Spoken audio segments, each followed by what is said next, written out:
প্রিয় দর্শক বন্ধুরা, আপার প্রাইমারি থেকে চলে আসছে আজকেই গুরুত্বপূর্ণ খবর, যেটি ওয়েটিং প্রার্থীদের জন্য আসছে নিয়োগে ভালো সুযোগ। অবশ্যই সবটা দেখে বুঝে শুনে নিন। এটি কোনো গল্প কথা নয়, বাস্তব অভিজ্ঞতা কথা অবশ্যই কিন্তু আজকে জানা যাচ্ছে। বন্ধুরা, সে বিষয়ে আর্জেন্ট আপডেট আপনাদের জন্য অবশ্যই ভিডিওটা তাই ক্রিয়েট করতেই হচ্ছে।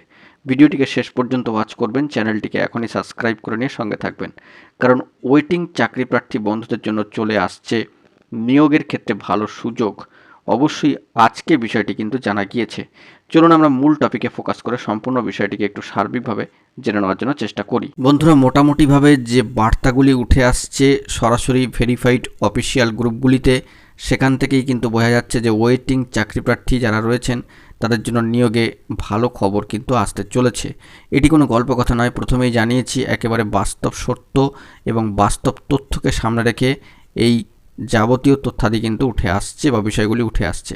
মূলত যেটি জানা যাচ্ছে যে আজকে কিন্তু বাংলা মাধ্যমের কাউন্সেলিং প্রসিডিওর শুরু হয়েছে।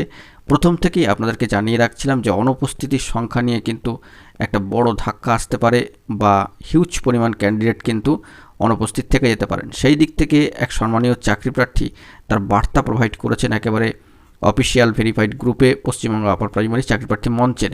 কার্যত সেখান থেকে যে বিষয়টি জানা যাচ্ছে যে 2015 সালে আপার প্রাইমারির পরীক্ষা তিনি দিয়েছিলেন এবং সম্মানীয় প্রার্থী 2016 সালে রেজাল্ট পেয়েছিলেন। ভালো রেজাল্ট থাকা সত্ত্বেও প্রথমে ভেরিফিকেশনে ডাক পাননি, তবে পরে তিনি ভেরিফিকেশনে ডাক পেয়েছেন, ভেরিফিকেশন হয়েছে, ইন্টারভিউ দিয়েছিলেন, মেরিট লিস্ট বেরিয়েছিল। তবে মহামান্য কলকাতা হাইকোর্টের নির্দেশে তা বাতিল হয়। পরে আরেকবার ইন্টারভিউ তিনি কিন্তু দিয়েছিলেন এবং সেক্ষেত্রে তিনি এমপ্যানেলড হয়েছিলেন।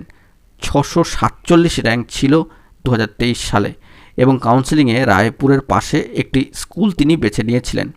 পরে মহামান্য কলকাতা হাইকোর্টের নির্দেশে 2024 সালে আবার নতুন করে প্যানেল কিন্তু বার হয়, যেটার আমরা কিন্তু দেখেছি এবং তাতেও তিনি এমপ্যানেলড হয়েছেন।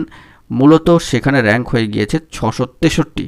আগেরবার ছিল 23-এ 647, কার্যত এখন 663। কিন্তু বড্ড বেশি দেরি হয়ে গিয়েছে প্রার্থীর কথা অনুযায়ী, কারণ প্রাথমিকের ক্ষেত্রে তিনি চাকরি করছেন 15 বছর কিন্তু হতে চলল এবং সেই দিক থেকে যেটা জানা যাচ্ছে তিনি বোর্ড নাম্বার 1-এ ডাক পেয়েছিলেন আপার প্রাইমারি পিওর সায়েন্স সাবজেক্টের ক্ষেত্রে। অবশ্যই কলিং সিকোয়েন্স নাম্বার ছিল কাউন্সেলিংয়ের ক্ষেত্রে 670।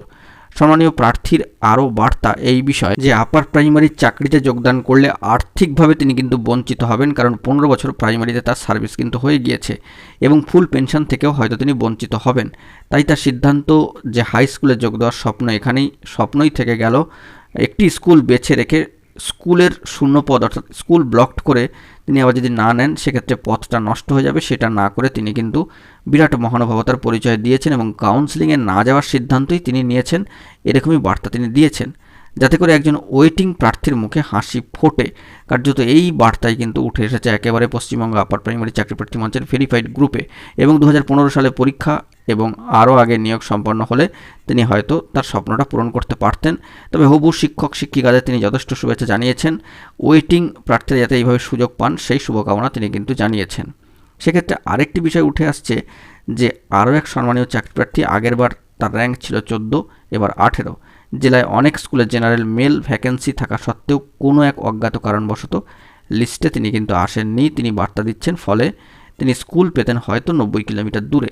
এদিকে 3 বছর তিনি কিন্তু প্রাইমারিতে সার্ভিস করছেন, তাতে করে যা বয়সসীমা হয়েছে তাতে ফুল পেনশন হয়তো কোথাও পাবেন না তিনি, এরকমই বার্তা তিনি দিয়েছেন। প্রাইমারি ছাড়লে একটা পোস্ট অনির্দিষ্টকালের জন্য ফাঁকা থাকবে এবং তিনি মনে করছেন তার ছাত্রছাত্রীরাও কিন্তু বঞ্চিত হবে, কিন্তু আপার ছাড়লে একজন ভাই বা বোন চাকরি পাবেন, এরকম তিনি বার্তা দিয়েছেন, মহানুভবতার পরিচয়, এবং আরও স্কুল পাবে একজন নতুন শিক্ষক বা শিক্ষিকা। তাই আগেরবার কাউন্সেলিংয়ে গেলেও এবারও তিনি কিন্তু গেলেন না, ফলত সিট ব্লক হলো না এবং সিটটা ফাঁকা থাকলো। ওয়েটিং বন্ধুদের এখানে কিন্তু অনেকটাই সুবিধা হবে। হয়তো আর্থিক দিক থেকে তিনি ক্ষতিগ্রস্ত হচ্ছেন, ক্ষোভও বাড়ছে, তবে কোনো আফসোস নেই। নতুন যে সমস্ত হবু শিক্ষক শিক্ষিকা আপারের ক্ষেত্রে তাদের প্রতি কিন্তু তিনি একেবারে মন ভরে শুভেচ্ছা পাঠিয়েছেন, যাতে করে আগামী পথ চলায় তাদের ভালো হয়। তো সকলকে ভালো থাকার বার্তা দিয়েছেন সম্মানীয় শিক্ষক প্রাথমিকে যিনি চাকরি করছেন বর্তমানে। তো এই দুই ক্ষেত্রে দেখা গেল প্রাথমিক সম্মানীয় শিক্ষক মহাশয়রা একেবারে এলেন না, ফলত সিটটা কিন্তু ব্লক হলো না। ওয়েটিং যে সমস্ত বন্ধু রয়েছেন তাদের জন্য কিন্তু এই দিক থেকে নিয়োগের একটা দরজা খুলে গেল। অনেকটাই ভালো একটা দিক এবং ভালো বার্তা সকলের জন্য। তো এরকমই গুরুত্বপূর্ণ আপডেট থাকবে আমাদের চ্যানেলে। গুরুত্বপূর্ণ আপডেটগুলি এবং অথেন্টিক নিউজগুলি পাওয়ার জন্য চ্যানেলটিকে এখনই সাবস্ক্রাইব করে নিয়ে সঙ্গে থাকুন। ধন্যবাদ।